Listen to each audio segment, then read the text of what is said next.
all over the world. This is Gustavo Payan speaking. Thanks again for accepting the invitation to talk about the KoboToolBox, and I'll let you talk about it, but I just want to frame and remind everybody as to why we're having this webinar. And I can give you a sense of who's online. And just a reminder for folks to mute your phones unless you need to speak. That would be great, so we make sure that connectivity is better for everybody. So just briefly, as everybody knows, this is part of the efforts to continue strengthening the conflict-sensitive education learning community that was created by the Interagency Network for Education in Emergencies. We have a number of practitioners and more by the education practitioners and policymakers, and more by the day as rollouts of the conflict-sensitive education training keep happening.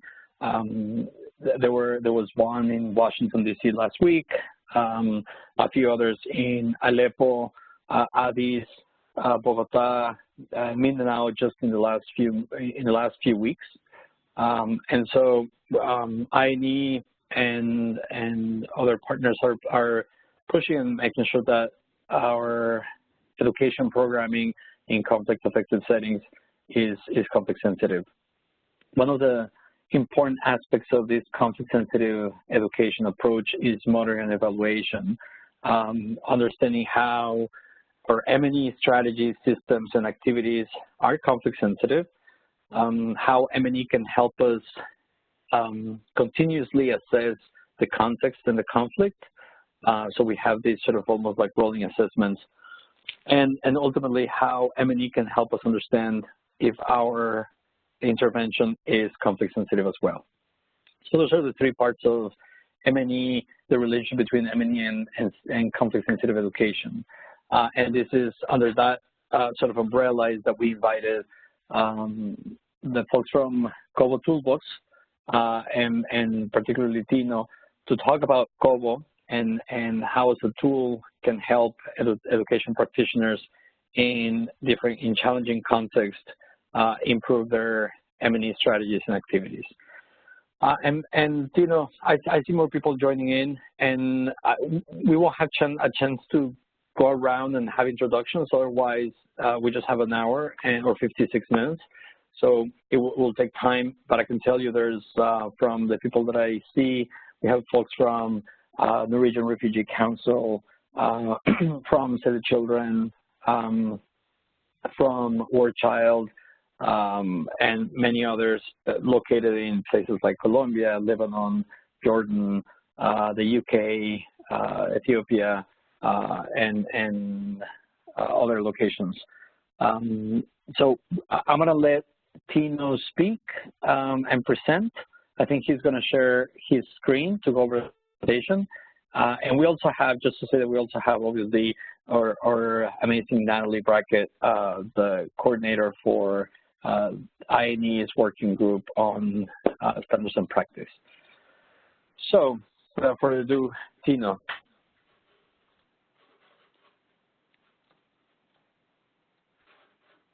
Okay, can you hear me? Yes, we can hear you. Okay, perfect. It just cut out a bit. I hope it was not on my side, but on your side. So hoping you can see my screen. I'm not sure which one you can see because I actually have two. We can see it, and I can see it right now, and I presume most people can see it unless you're joining on the phone.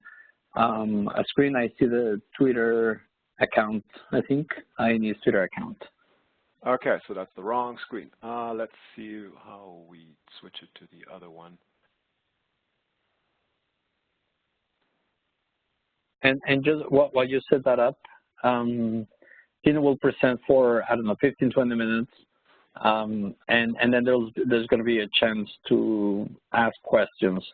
So feel free to raise your hand on the platform, or send us a message to the whole group, or if you're joining on the phone, just make any sort of sound to let us know that you're trying to speak. Yeah, perfect. Are you able to see the PowerPoint presentation now? The full screen? I don't. I see like a black screen, and I see that you're moving the browser.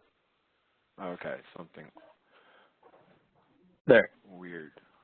There, I can see that now. It's full screen? Yes.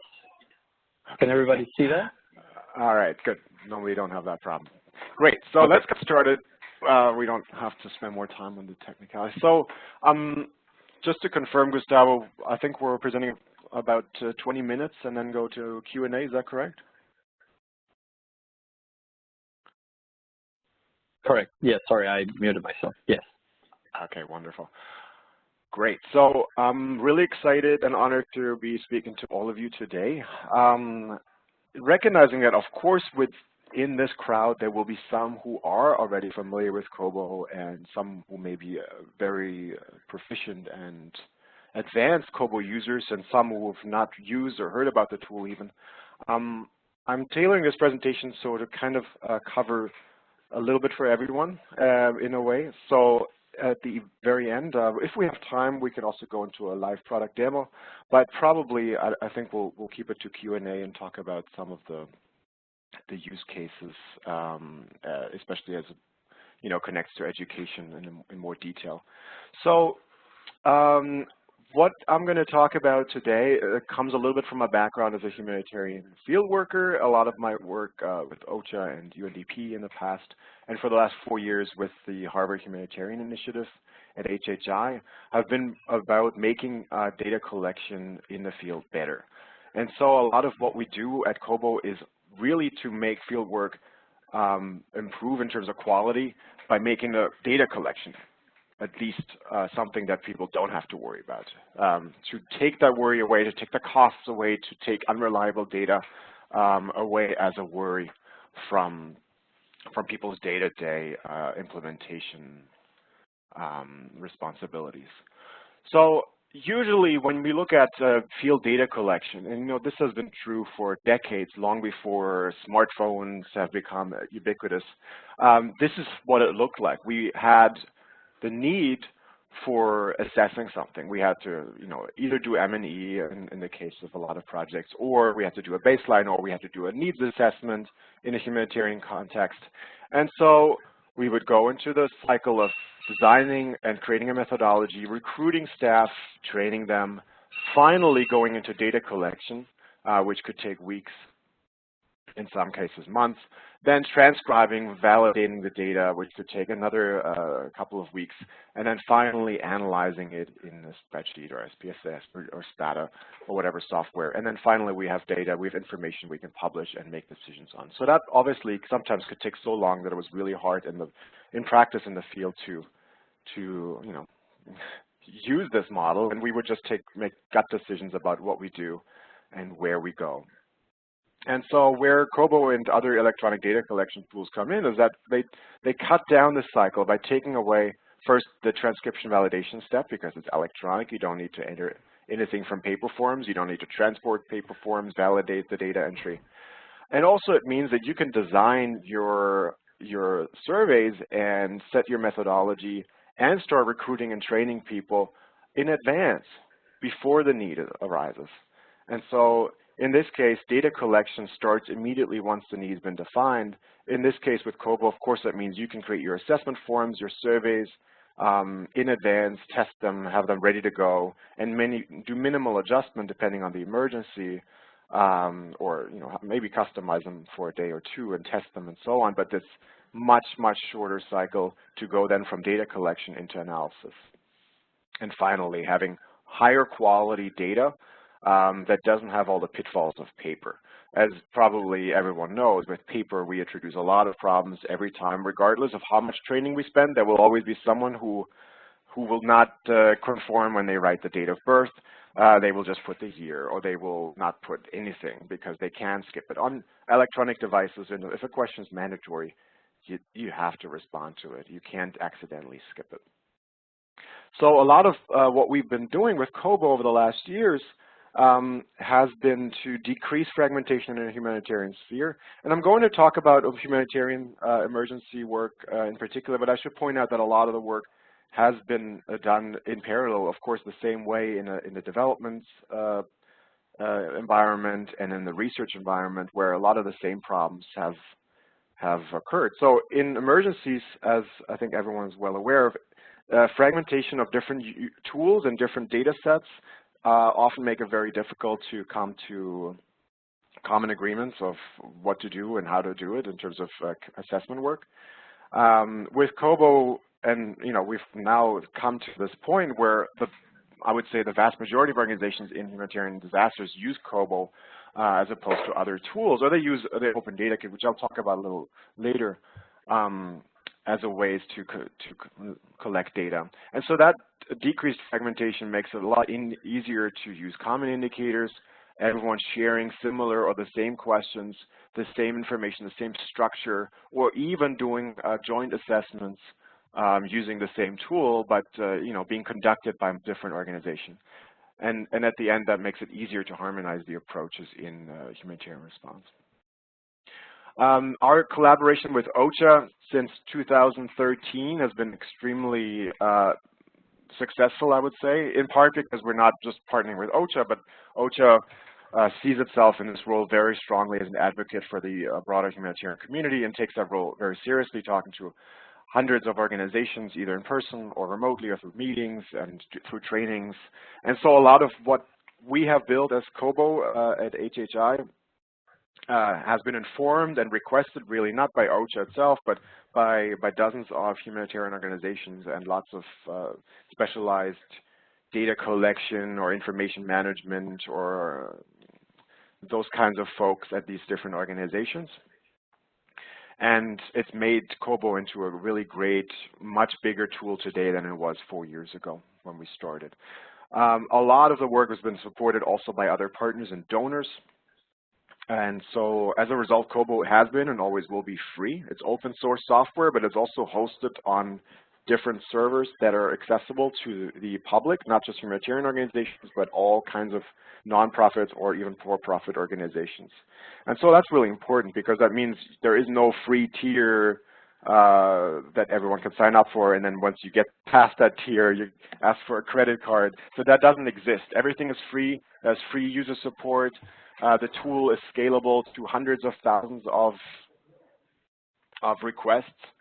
So, for example, I can say UNICEF has done several really large assessments in just recent weeks and months with tens of thousands of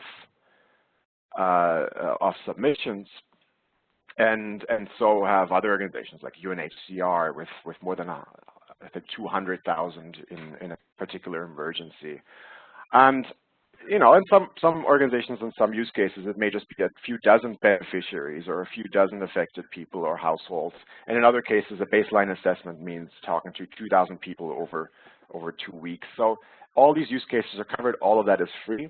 We're hosting 2 servers that we ourselves maintain at HHI. One is owned, if you will, by OSHA, and another one by ourselves. OSHA obviously hosts this for humanitarian community, broadly defined. And we basically provide this for everyone else. Both of these have scaled really enormously over the last years, and we'll get into that a little bit more. So where do we fit into other tools that you may have heard of or that do exist? Sorry to stop you really quickly. This is Natalie with INEE. We seem to have lost your screen momentarily. Oh, okay. It bumped over to whiteboard mode. You may just have to change it to share your screen. I will do that. Sorry about that. Yeah, I don't know. I don't know what bumped you. Okay, let's share my screen again. Great, sorry about that. No problem. Great, so you didn't miss anything on the PowerPoint slide, unfortunately. So where do we fit in terms of other tools that you may have heard of? This is more technical. I can get into in more detail later if you want. But there is a tool called the Open Data Kit that's been around since 2007, and we've worked with and using the ODK roughly around the same time for a lot of our own research work at HHI. And so we've kind of adopted the different standards that are created by ODK using Android operating system and other tools that are all open source, and combine them into KoboToolBox, building a lot of stuff on top, a lot of new things on top. But it means also that there's other tools that are popular or that can be extended outside of Kobo or in parallel to Kobo, that basically mean they're, as an organization, joining and say, hey, we're going to adopt Kobo. That also means they're completely compatible with tools like the ODK. And that, again, means less fragmentation and more common standards, more common open source software that's not owned by one particular vendor or company that ends up charging lots of money in the end. So use cases, as I mentioned earlier, really, really diverse. It's sometimes hard to speak to one particular use case because it's used so broadly. A common factor in all of these is that Kobo is used in difficult contexts for the most part. Yes, there have been people who use Kobo for office pulls of when to organize their Christmas party. And good for you, why not?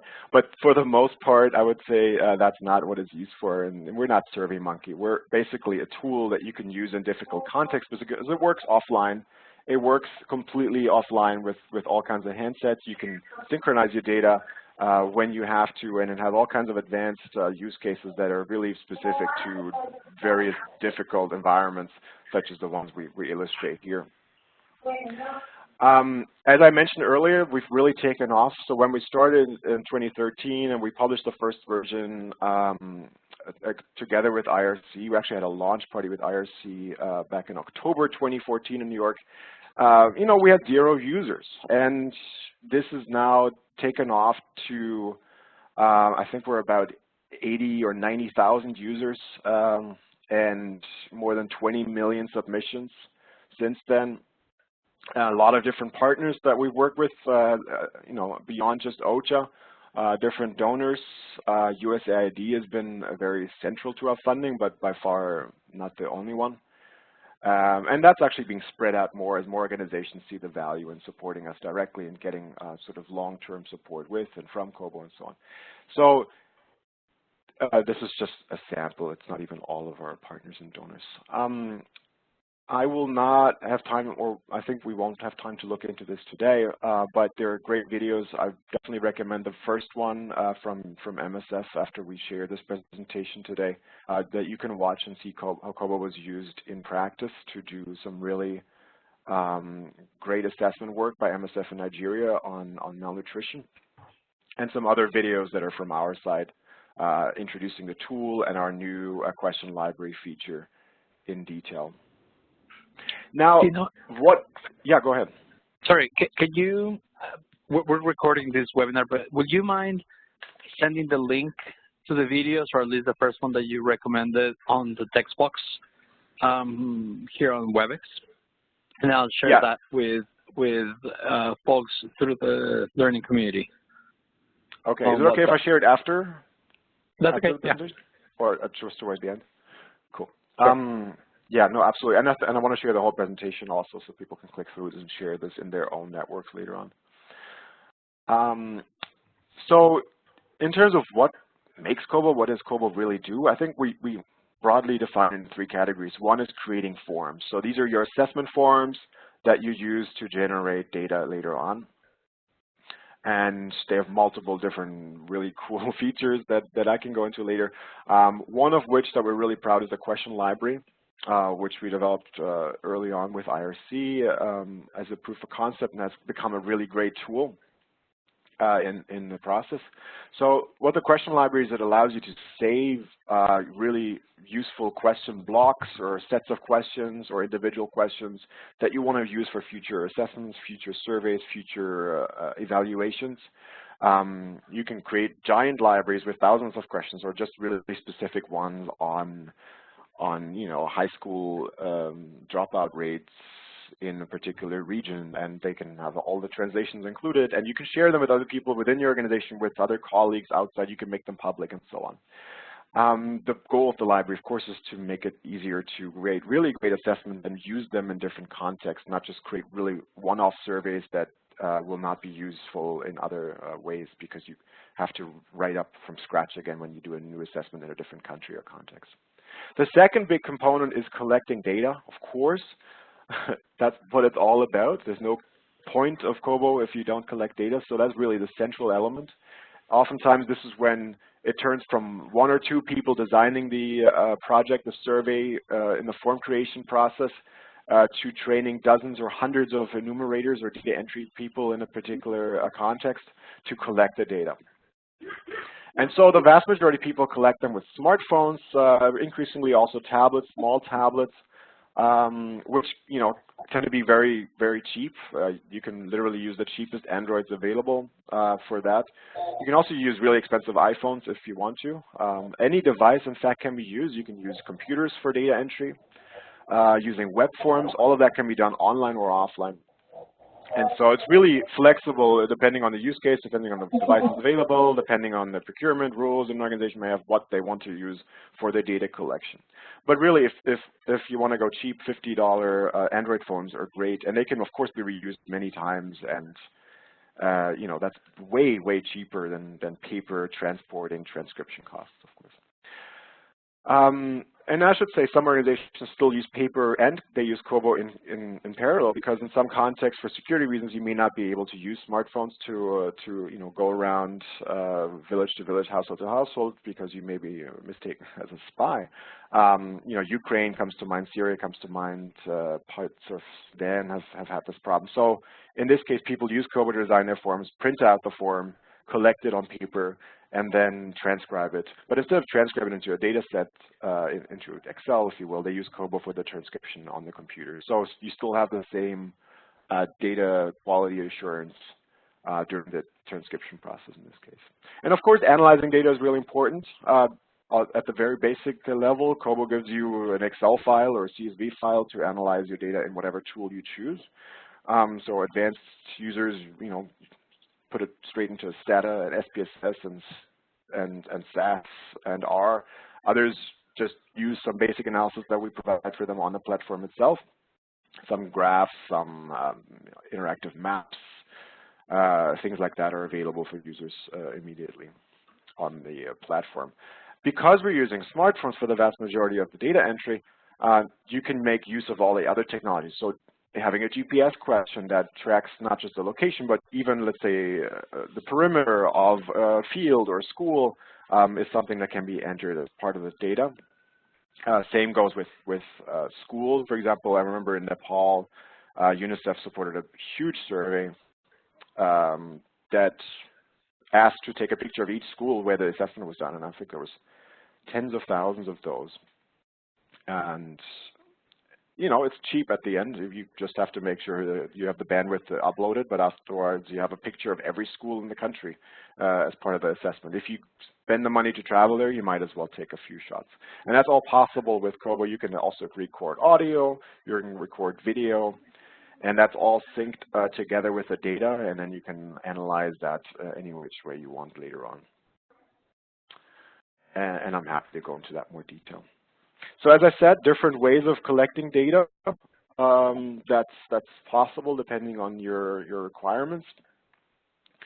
The different forms of data that can be entered, I mentioned already, but QR codes or barcodes generally are really useful, because if you're talking to a lot of beneficiaries or affected households, at some point you will probably issue an ID card, or if not, I recommend doing so, or even just a paper form, because then you can identify them using a barcode rather than having to type in the name and the birth date and the name of the father and the name of the mother to identify them uniquely, or risk mistyping the ID number. You will be able to just scan it, and that uniquely identifies that person or that household or that school, whatever the unit of analysis is, in your data. And again, that just minimizes problems of identification and analysis later on. The synchronization is done either immediately, depending on whether you have connectivity or not. The system itself is built on the assumption that you're working in areas with no or spotty connectivity.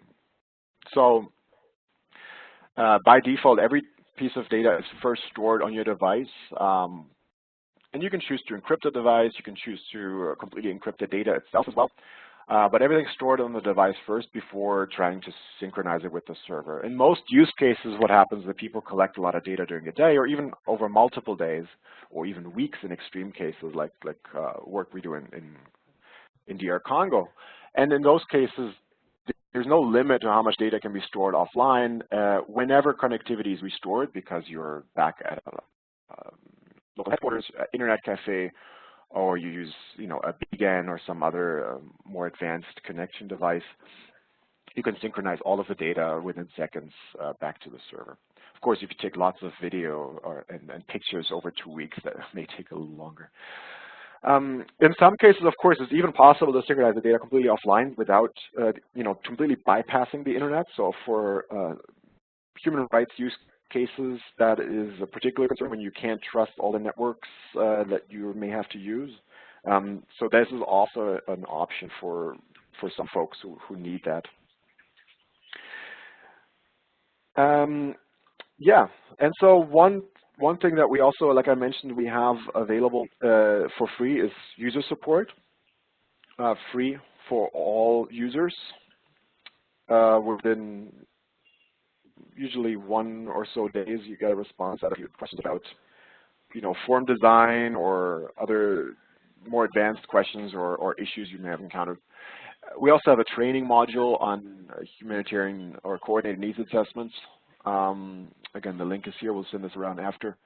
That's free for everyone to design. And that just shows that Kobo is, in this context, not just a tool, but it's part of an overall methodology of how to do these coordinated needs assessments and the many steps you need to do before and after of the technology. But it's, it integrates seamless in this case, and obviously it can integrate seamlessly in other contexts as well. So I know, cognizant of where we are at the time, I think we'll just go right into question period, or any comments or yeah, anything you might have. Please feel free to ask. Great, thank you so much, Tino. It's fascinating and it's funny because when I learned about it a couple of months ago about Kobo, and I shared with the learning community, a couple of people responded and say they knew or they have used it, or they know somebody who has, and definitely they saw the value of sharing this more broadly. So if anybody has a question or a comment or a joke, feel free to raise your hand on WebEx, or just try and if you're joining on your phone, just speak up.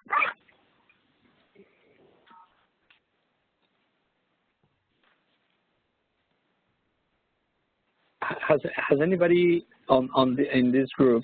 I don't see a couple of people who have actually I know have used it. Has anybody here used Kobo in the past? I mean, I think it would be interesting to hear a user's perspective and learn about people's experiences. Probably not. That's why they're joining. That's great. So, Tino, I do have one question. Well, I have a couple, but okay. There's somebody here, Mary, says, it looks like a great tool. We aren't using it yet, but I'd like to think about it for a teacher professional development program in Kakuma refugee camp in Kenya. Any reactions to that, Tino? Yeah, absolutely. I mean, I would say, I guess the question to Mary is, are you already working at the camp, or are you about to deploy there?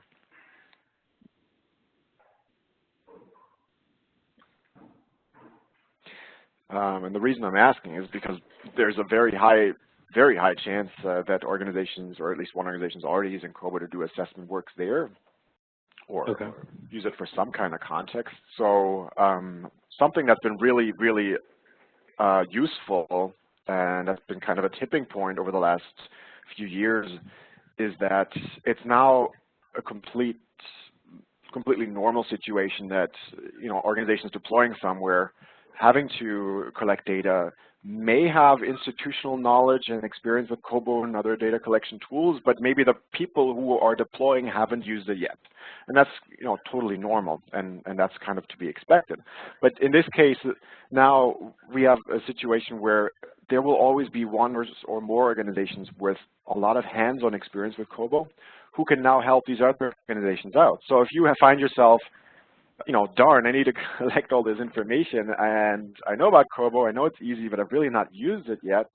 We have the budget for handsets and so on, but, I need a little bit of help. It's a very high probability you'll find yourself with some colleagues here or there who can help you, or organizations, they may already have trained dozens of enumerators they can provide you, once they're done. And this cuts down so much cost of data collection and operations. And this has really made a big difference, because if you find that you need to collect data, and yes, there are people who have done this kind of work before, but they use some proprietary tool and they have no idea what Kobo is, then yeah, that's too bad. But the majority of users now in the field, of organizations and enumerators, local field staff and so on, they have experience with Kobo or RDK, and that's really made a big difference and saves a lot of time and money. Great, and we'll see if Mary responds to the question. But so Billy had posted a question before I read it for those of you who cannot do not have access to the chat box.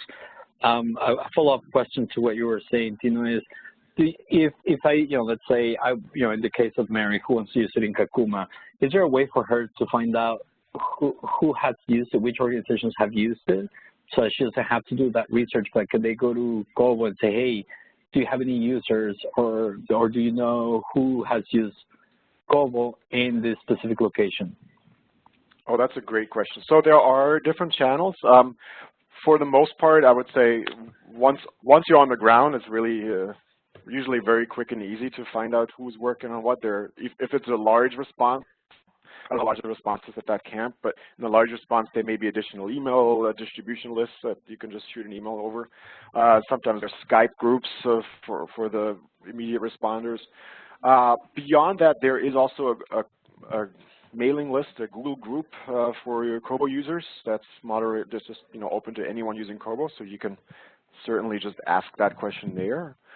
Okay. So those kinds of channels, in any case, if someone just wants our advice on those kinds of things, we're always there to help as well. Okay, great. So the advice is join some of these groups.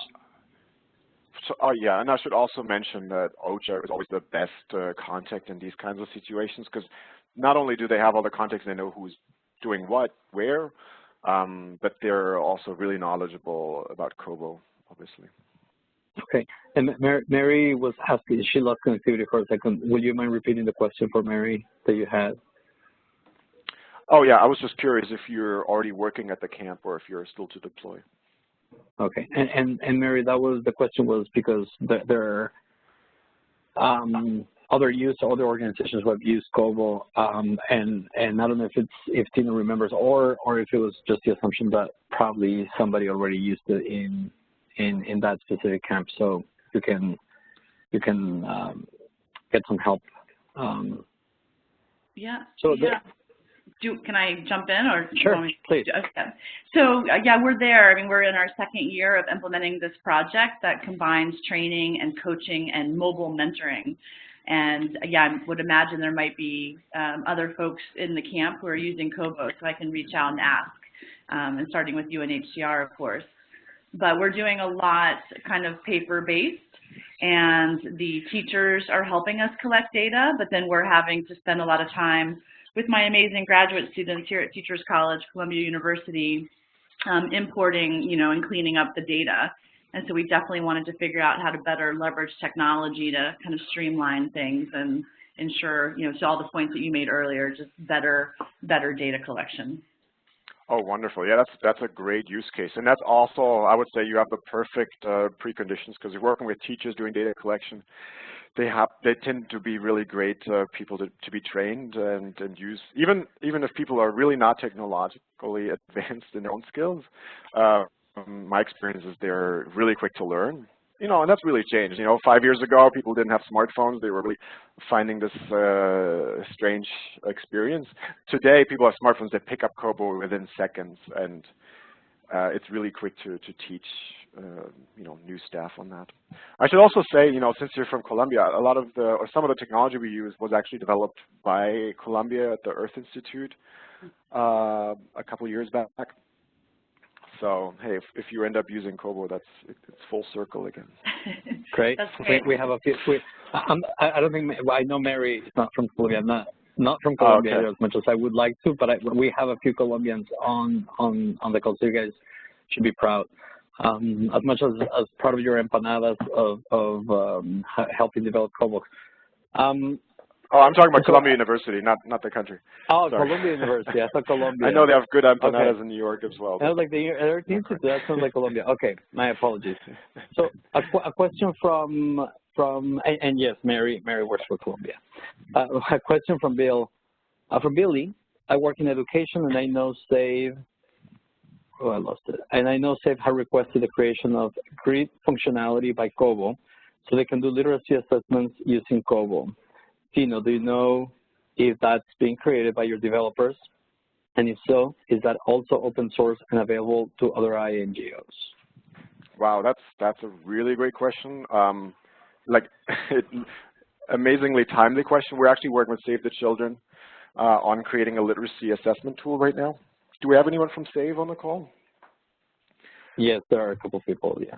Okay, wonderful. Yeah. Well, great. So I don't know if you know about this, but we're working with some people, Jonathan, over at SAFE to create this literacy assessment module in Kobo. And so that'll be available in a couple of weeks, hopefully, probably end of the year at the latest. And so that's a literacy assessment tool. I don't know if it exactly addresses the use case of the question we just asked, but it's definitely very specific for literacy assessments. I just wanted to also highlight that FHI 360 is using still Kobo to do literacy assessments here in Nigeria, and has really worked out so well. Right now they're trying to see how they can phase out and hand it over to the government. Great. Well, yeah, and that's an interesting case because, of course, I would love to see how they're doing literacy assessment. It's obviously not my field at all. And yes, a good example because it means you don't have to build something new.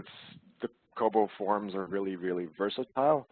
But yeah, I'm actually very curious about how they're doing their assessments. The way I've seen it done, for example, is that you ask someone to read something on the screen and count, or on a different screen on a piece of paper, and then using Kobo to assess, for example, how long did it take them to read it, how many mistakes did they make them, and you enter that into the Kobo form.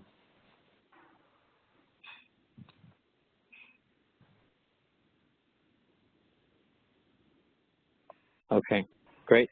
So while we get more questions, and feel free to speak or type your question or raise your hand. So the question, you mentioned this briefly about security. We know that, especially handling so much data can be, the security measures are critical, especially when, and thinking of a user knowing that the data is going somewhere else. And if I collect data that is going into sort of other people's server, can you talk about the security measures that you guys have in place for protecting the data? Yeah, absolutely. So we have three various levels of security that we like to explain at this point. So the first one is that everything is encrypted as it goes in and out of the server. So we use standard industry encryption that you use for your, like what you use on your bank website or your email accounts to encrypt everything that goes in and out of the server. So even if someone along the way on the network or government has access to the network, they can only see that you're talking to our servers, but they can't see the data that you're submitting. So everything on that route is safe. The second level is that on the device itself, you can encrypt everything. So standard Android operating system now encrypts everything on the device. So even if someone hacks it because it was stolen purposefully or it was lost, they still can't see the data that's on the device. Obviously, assuming you've put a password on the device itself. And then the third level is the encryption option within Kobo itself. So you can encrypt not just the device and the route to the server, but also scramble the data itself. So for really high security situations where data that is found by whatever means is extraordinarily dangerous for some people, especially the beneficiaries or the affected people that you're talking to. So for example, in a human rights context or in a very political context. That can be really useful. And so that level of encryption also means the other two levels don't matter, because even if you have access to the network stream or you have access to the device itself, the data you will find will always be encrypted, and that uses the best standard public-private key encryption. So you need to have the private key that was used to encrypt the data. To decrypt the data in order to see what was collected. And so that's really the highest level of encryption that anyone would want to use, and it's available anyway in any technology. But yeah, so all of that's available. For the vast majority of users, they don't use that. They don't make use of that third level because also it encumbers a little bit your usability of the tool, because everything's encrypted. Even if on the server it's encrypted, you can't use the online analysis tools and so on to actually, see a quick graph of the data. You need to download it, encrypt it, and so on before you can use it. But for people for whom that's a really big concern, they can still use Kobo if they have those kinds of restrictions. Great. Thanks. Great to know. And I think Billy had a comment just saying, great, that's helpful, thank you. Billy, if you have any follow-up questions to that, please feel free to type or speak. And then Alisar had a question. The literacy component, does it also measure numeracy? And I don't know if that's a question for you, but Tino, do you have any reactions to that?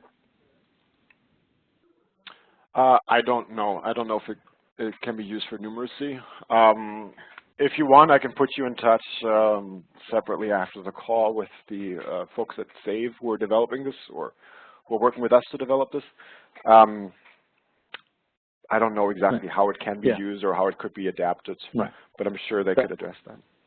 Right, that sounds more like a pragmatic question that probably the people involved in the actual project can probably address, Alisar, and we can try and put you in touch with them. So any other questions at this point? And Tina, if there's we left at 20 minutes, but I know you have more. So while folks think of questions or they get rid of their shyness, if you have anything else that you want to add, please feel free to share more about Kobo.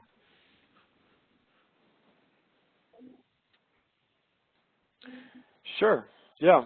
So no more questions at this point? How much time do we have left, Gustavo? But we have about 15 minutes. May I ask a question, please? Sure. There's Alisa. I wanna, because we don't use Kobo at Warchild, and we have our own, let's say, small internal system of keeping data. Basically, on Excel, we were trying to develop something much more, let's say, practical. But if we were to use Kobo and change to that, would it be possible to import the data that we have on Excel, for example, and then use Kobo to generate analysis? Yeah, of course. I mean, this is exactly what people and or lots of organizations have been doing. They're transitioning and switching their old data collection tools, whether it's paper, Excel, or some other electronic tool, to Kobo. And there's really no, that's really the good news, there's really no use case of something that you could do somewhere else that you couldn't do in Kobo, because it's really, it was designed to be really, really broad spectrum, right? So it's not meant for just this or that sector or cluster work. It's really meant for an, an all-purpose type of assessment. So if I understand correctly, so you are using Excel to collect data right now, or a combination of Excel and paper? Actually, it's Excel. Partners do get sometimes their data on paper first, and then type it in, input it into Excel, and then send it to us as a source of report, just to have the data. And but in order to generate analysis, it's not very easy and practical through Excel. So yeah. I was just thinking about Kobo because it seems like I didn't really know. I heard about it as a tool for collecting data, but I didn't know that you could actually generate analysis from that.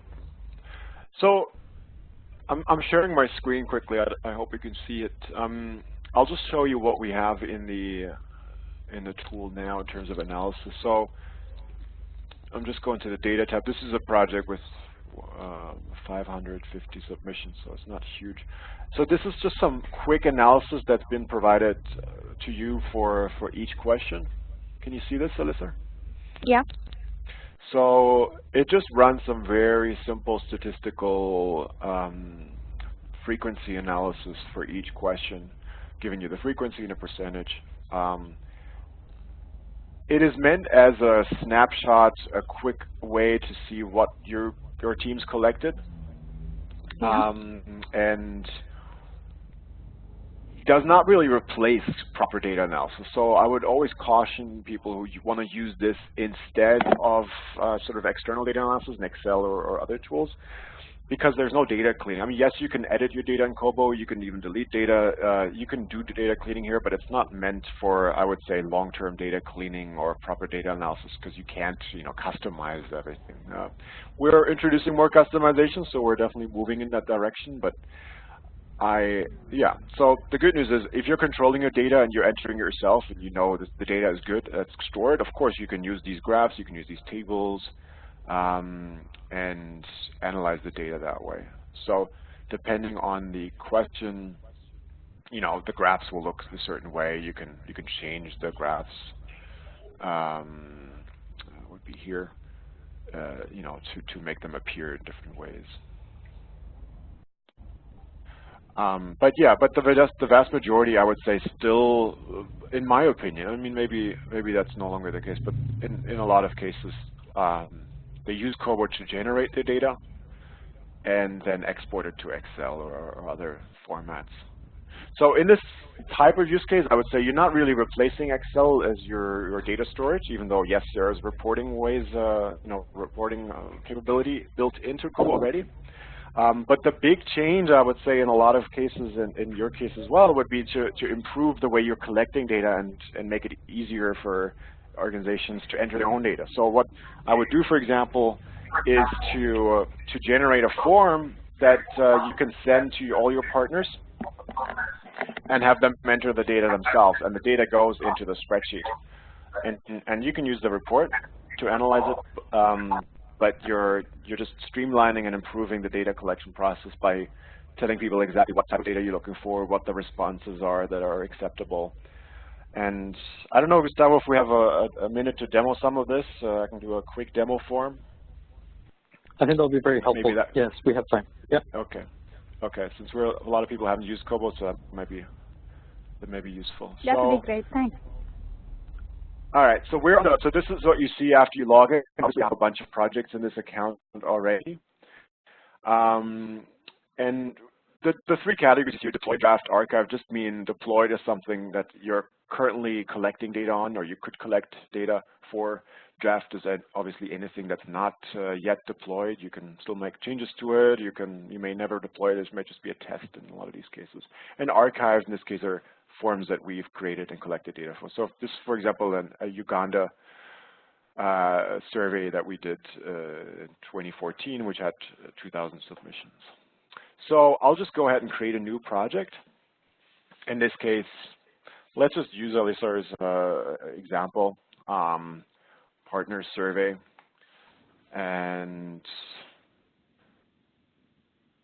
let's say we're in education in Gabon. Okay, so the first thing you're always going to define is your form. What are the questions you want to ask? So in this case, name of organization. Now, after you enter the name, you will always be asked which question type you want. So it could be a text question. You can enter literally anything. If you know already a list of partners you're working with, you can select one question. So that's always the best way to do it, because if you know exactly who are your partners in this case, you can't have someone enter something by mistake that's slightly misspelling. So let's say your partners in this case are Save the Children and War Child and IRC. Okay, so you can ask for the date. Now the date is its own question type, so you can't enter anything other than a properly formatted correct date. You might want to know the project sites that they are reporting on or that they are doing evaluation of. We may not know all of them, so we use a text type. And let's say for organizations we have, maybe we add new organizations we don't know yet and we don't want to redesign the form all the time. So we could add something here that's called other organization, please specify. Okay, and in this case, I'm going to add another question that's text that allows me to specify that organization.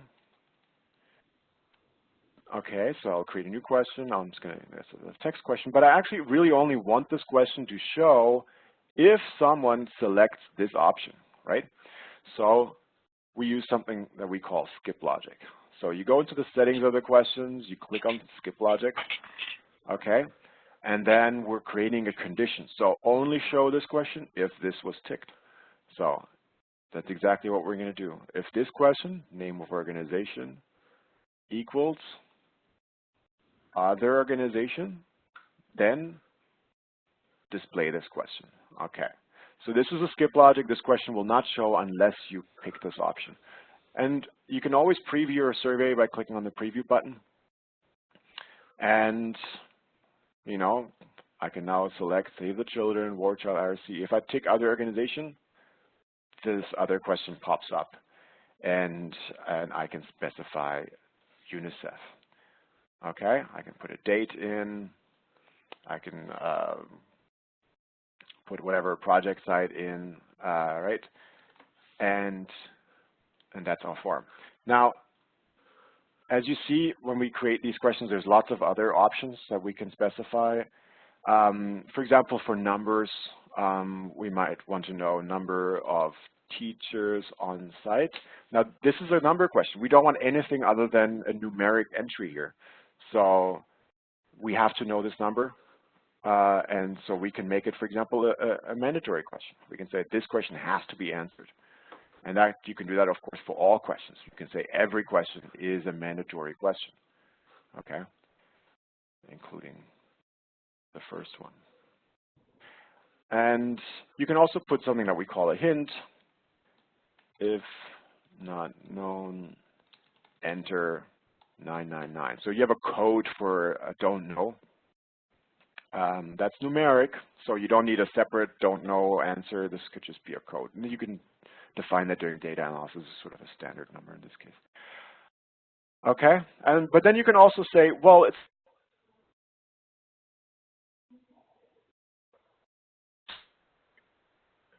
negative numbers, which doesn't make sense. You can have negative number of, at least you should. So you can specify questions response has to be greater than 0, right? Or it can be greater than or equal to 1, because even 0 doesn't make sense. So you would hope anyway that the school has at least one teacher. And then you could have another question that says, you know, why does this school have so few teachers? And so on. You could do really advanced stuff. You could ask a number of students, for example, and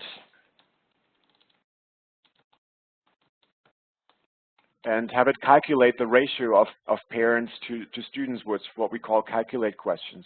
And then you could have another set of questions that only asked if the ratio of students to teachers is below a certain threshold, and so on. So you can go extraordinarily advanced with all this. We're not going to go quite as far in this demo, but just so you know that this can be done. I'll take this out for now. All right, so we're done with our partner survey. Let's say we've tested this and this is what we want to ask. I should specify also that if you're doing advanced data analysis with thousands of questions, you can specify what each of those responses is called. So maybe Save the Children is number 1, Board Child is number 2, IRC is number 3, and other organizations are 88. For some organizations, you don't have to do that, and you just analyze the text as it comes in. You can translate all of this. You can have multiple translations in many languages of the same form. So that's all possible. So let's deploy this. Deploying means making it live. We can now start collecting data. And down here, collect data, you see these options: online, offline, online only, and so on. Android application means you're using Kobo Collect this is an Android app on Android only, and the other ones are web form. So web form means that you can open it in any device: Android, iPhone, computers, anywhere. So it's really good for this demo, for example. I can just use it here. And then this right now creates a URL that you could send by email or whatever means to a lot of people. So if this is a partner survey, you can say, "Dear Save, dear Work Child, dear IRC, please fill in this partner survey once a day for each site you visit." Okay, and they can do that on their devices. This automatically saves itself offline. So even if I disconnect the internet right now, I could still collect lots of responses, and they will be saved in the browser, and they will be uploaded to the server when I'm back online. So let's just put in some sample responses. There are 3 teachers and 50 students. Okay, there you go. 1 submission. War Child reports from a visit on Monday, and they were in Kinshasa, and at this particular, many schools in Kinshasa. So let's say there are 55 teachers and 5,000 students. Okay, so now let's do a third one. IRC went to Goma Catholic School, 4 teachers, 40 students. Fine. Okay, we're done. Now this is 3 submissions, quickly done. We go back to our dashboard here. Now that there's data, we actually can click on the data tab. Okay, we can start to do something with our data. Immediately you see your responses here. So, we have 2 responses from my IRC, 1 from War Child. 2 came in on the 16th. Interesting, and then 1 on the 13th. And these are the different schools that they went to, and the number of teachers. It calculates the average and the median, and the number of students. Huge deviation because of some very large schools. So again, we could have built the form in a way that doesn't allow us a response like 5,000, because that may not be possible. So in certain contexts, you can limit the possible answers, like we did in this case for teachers, to not allow negative numbers. So remember, we didn't allow negative numbers. If I tried that, it wouldn't allow me to. So this is reports. You can look at your data in a table format. You can look at it if you have any pictures. We didn't add that here, but they would show up here in a nice gallery, and you can see your data in a map. We didn't have any geo point or GPS data available, but I'll show you what it looks like in in this site assessment form that we've collected before. So if I go to map, I see those 565 or 545 submissions all across Uganda.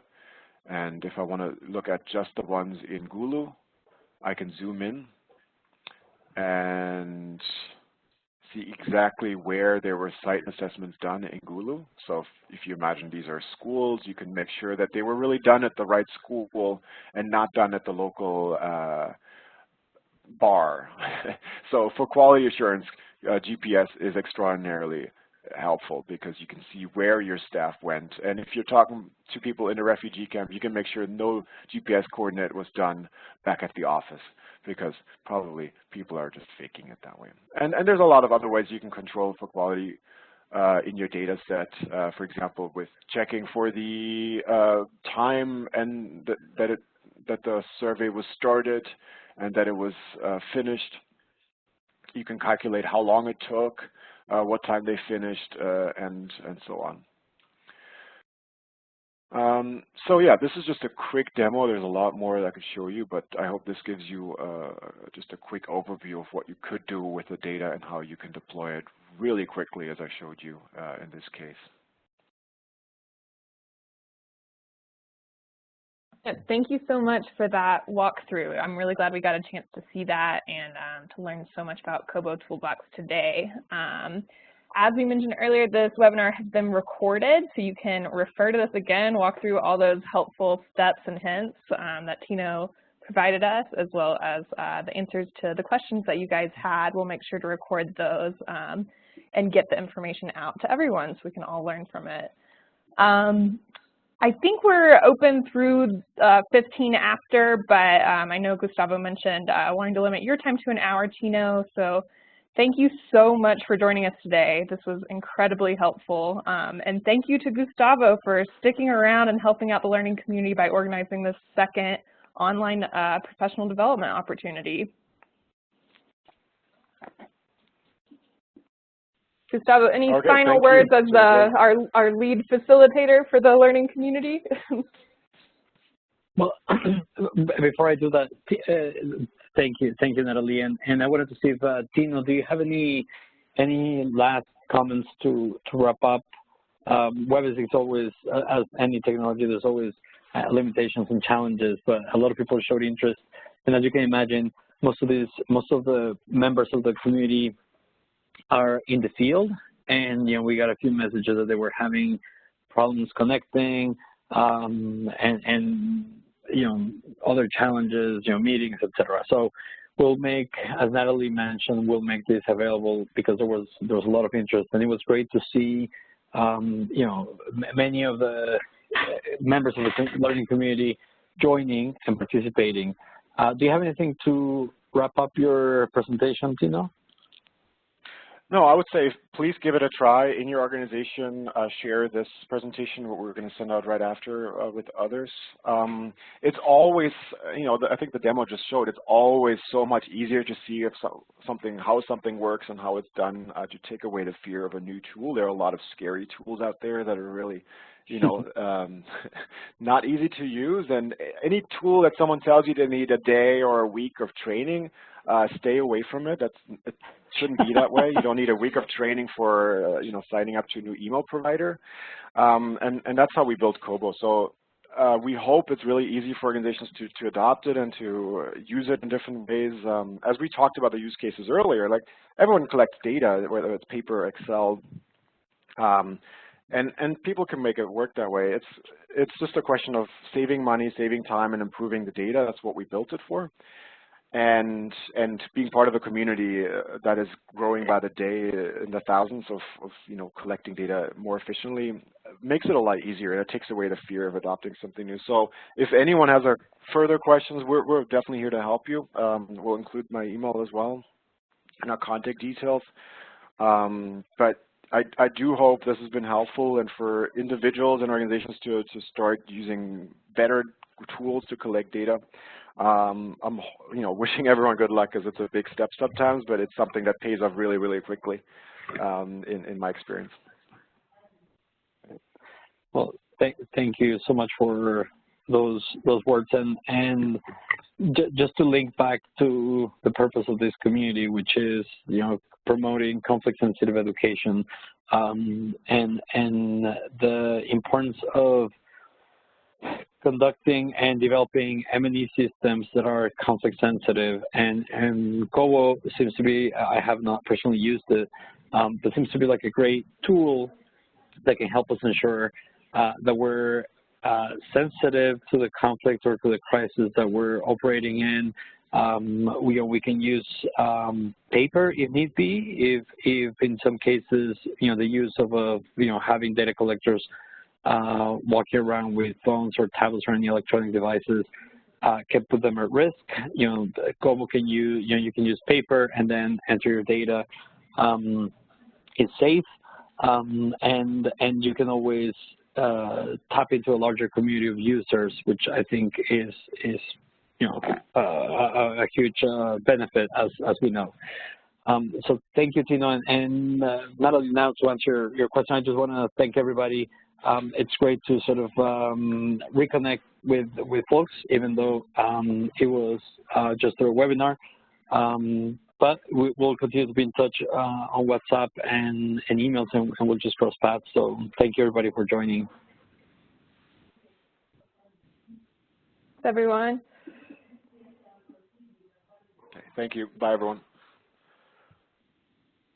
Thank you, Tino. Thank you, everyone.